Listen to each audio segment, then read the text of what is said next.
এই দেশ, এই দেশের মাটি মানুষই আমার সবকিছু, কাজে আমি দেশের বাইরে যাব না। আমাকে জেল বা সাজার ভয় দেখিয়ে কোনো লাভ নেই। আমি মাথা নত করব না। জনগণের অধিকার ও গণতন্ত্র প্রতিষ্ঠার দাবি থেকে পিছু হটব না। বলছি বাংলাদেশের ইতিহাসের সর্বকালের সবচেয়ে জনপ্রিয় নেত্রী বেগম খালেদা জিয়ার কথা। গুলি করে গদি রক্ষা হবে না। 2018 সালের 8 ফেব্রুয়ারি ঢাকার বকশীবাজারের আলিয়া মাদ্রাসায় স্থাপিত বিশেষ আদালতে বেগম খালেদা জিয়াকে 5 বছর সশ্রম কারাদণ্ড দেওয়ার পর একদিন গণমাধ্যমের সামনে এভাবেই বলছিলেন গণতান্ত্রিক বাংলাদেশ বিনির্মাণের রাহবার আপসহীন নেত্রী বেগম খালেদা জিয়া। দেশের বাইরে আমার কোনো ঠিকানা নেই। ব্যর্থহীন কণ্ঠে তিনি বাংলার মানুষকে উদ্দেশ্য করে বলেন, আপনাদের খালেদা জিয়া কোনো অন্যায় করেনি। ন্যায় বিচার হলে আমার কিছুই হবে না। আর যদি ক্ষমতাসীন মহলকে তুষ্ট করার জন্য রায় হয়, তা কলঙ্কের ইতিহাস হয়ে থাকবে। দেশবাসীকে ছেড়ে কোথাও যাব না আমি আপনাদের সাথেই আছি, আপনাদের সাথেই থাকবো। রাজনীতি করি তো দেশের ভালোর জন্য, দেশের মানুষের কল্যাণ করার জন্য। তার এই আপসহীন রাজনৈতিক ক্যারিয়ার প্রায় 4 দশকের। বস্তুত এরশাদ সরকারের সময়ে যে দৃঢ়তার পরিচয় দিয়ে খালেদা জিয়া আপসহীন নেত্রী হয়েছিলেন, এখনও তিনি আপসহীনতার প্রশ্নে অদ্বিতীয়। বিগত 4 দশকের রাজনৈতিক জীবনে বেগম খালেদা জিয়া অনেকবার নিপীড়ন নির্যাতনের শিকার হয়েছেন। 2007 সালের 3 সেপ্টেম্বর তথাকথিত তত্ত্বাবধায়ক সরকার তাকে গ্রেফতার করে। তাকে সংসদ ভবন এলাকায় স্থাপন করা বিশেষ কারাগারে রাখা হয়। 2008 সালের 11 সেপ্টেম্বর হাইকোর্টের আদেশে মুক্ত হন খালেদা জিয়া। অনুরূপভাবে তারেক রহমানও কারা নির্যাতনের পর হাইকোর্টের আদেশে চিকিৎসার জন্য ব্রিটেনে চলে যান। স্বৈরাচার বিরোধী আন্দোলনে বেশ কয়েকবার তিনি আটক আদেশের মুখোমুখি হন। 1983 সালের 28 নভেম্বর, 1984 সালের 3 মে এবং 1987 সালের 11 নভেম্বর আটক হন তিনি। 1987 সালে হোটেল কুরবানিতে এক অনুষ্ঠান থেকে আটক করে আরও কয়েকজন নেতার সাথে তাকে মতিঝিল থানায় নেওয়া হয়। সে সময় পুলিশ তাকে জেলে পাঠায়নি। এরশাদ বিরোধী আন্দোলনের কিছু সময় তাকে একরকম গৃহবন্দী করে রাখা হয়। ফ্যাসিস্ট আওয়ামী মহাজোট শাসন আমলের বিগত 15 বছর তিনি সবচেয়ে বেশি নিগ্রহের শিকার হয়েছেন। তাকে সেনানিবাসের বাসা থেকে অপমানজনকভাবে বিদায় করা হয়।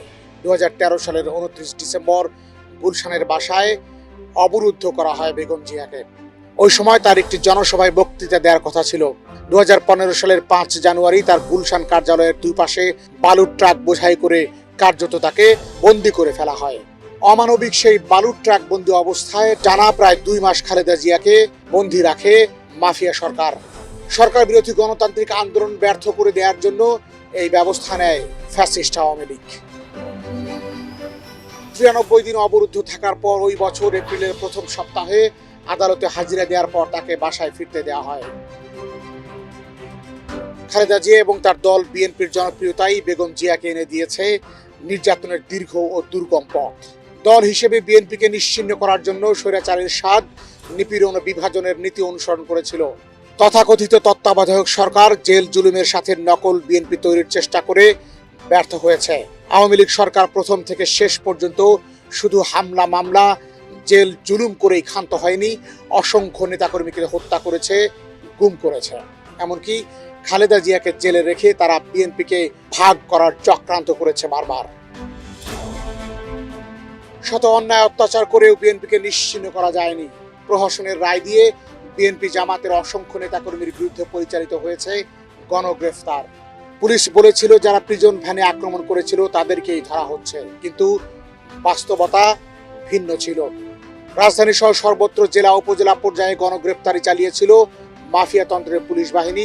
শুধু তাই নয়, গ্রামে গ্রামে আওয়ামী লীগ তালিকা তৈরি করে গ্রেপ্তার বাণিজ্য করেছিল, যেই বাণিজ্যের নেতৃত্বে ছিল পুলিশ। বাংলাদেশের সবচেয়ে জনপ্রিয় নেত্রী বেগম খালেদা জিয়া।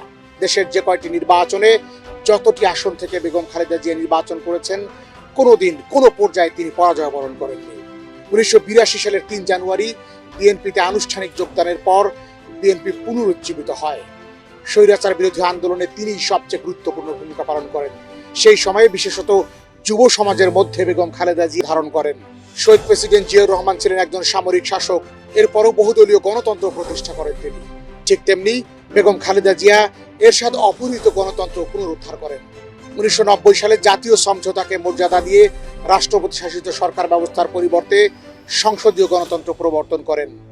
বিগত 15 বছর ধরে তিনি গণতন্ত্র পুনরুদ্ধারে নিরলস নেতৃত্ব দিয়ে যাচ্ছেন, তাই তিনি হয়ে দাঁড়িয়েছেন গণতন্ত্রের প্রতীক। বেগম খালেদা জিয়াকে বিগত 4 দশকের রাজনীতিতে প্রতিবেশী বা কোনো পরাশক্তির সাথে আপোষ করতে দেখা যায়নি। তাই বাংলাদেশের আপামর জনগণ তাকে স্বাধীনতা ও সার্বভৌমত্বের প্রতীক বলেই বিশ্বাস করেন। আর এই দুটো কারণেই সবসময় খালেদা জিয়াকে ভয় পেত ফ্যাসিস্টরা। 2013 সালে 5টি সিটি কর্পোরেশন নির্বাচনে যখন বিএনপির পায়ের আওয়াজ পাওয়া যায়, তখন ক্ষমতাসীন সরকার ক্ষমতার জোরে শক্তি প্রয়োগের মাধ্যমে যে কোনো মূল্যের বিনিময়ে ক্ষমতায় যাওয়ার এবং বিএনপিকে ক্ষমতায় না যেতে দেওয়ার রাজনৈতিক সিদ্ধান্ত নেয়। 2014 সালের ভোটারবিহীন বোগাস নির্বাচন এই রাজনৈতিক সিদ্ধান্তের ফলাফল। 2018 সালের আগের রাতে ব্যালট বাক্স ভর্তি করে রেখে দিনের ভোট রাতে দেওয়ার খ্যাতি অর্জন করেছিল ফ্যাসিস্ট আওয়ামী লীগ। সর্বশেষ ডামি প্রার্থী দিয়ে বিশ্ব দরবারে বিতর্কিত সংসদ উপহার দেওয়ার রেকর্ড করে গণমানুষের ধৈর্যের বাঁধ ভেঙে দেয় হাসিনা বাহিনী। ইতিপূর্বে তারা এরশাদ এবং অন্য বিরোধীদের গৃহপালিত জীবে পরিণত করেছিল। বিএনপিকে দিয়ে তা সম্ভব হয়নি। সুতরাং খালেদা জিয়াকে নির্বাচন থেকে নির্বাসনে দেওয়ার জন্যই মামলা, হামলা, জেল ও নানা ধরনের নির্যাতনের হাতিয়ার হিসেবে বেছে নেয় আওয়ামী সরকার। বিগত 40 বছরের রাজনৈতিক ক্যারিয়ারে খালেদা জিয়াকে কোনো বেফাঁস কথা বলতে শোনা যায়নি। মুক্ত খালেদা জিয়ার চাইতে বন্দী খালেদা জিয়া কতটা শক্তিশালী এবং জনগণের কাছের তা তিলে তিলে প্রমাণিত হয়েছে বাংলার বুকে। যদি তিনি আপোষ করতেন তবে কি হতো? আপোষ করলে খালেদা জিয়া আজ পর্যন্ত যা যা হারিয়েছেন তার কিছুই হয়তো হারাতে হতো না। তবু তিনি আপোষহীন, তবু বাংলার মানুষের জন্য নিবেদিত প্রাণ এই দেশনেত্রী আপোষহীন হিসেবেই গণমানুষের হৃদয়ে তিনি চির অম্লান। বাতেন বিপ্লব, এশিয়ান টেলিভিশন।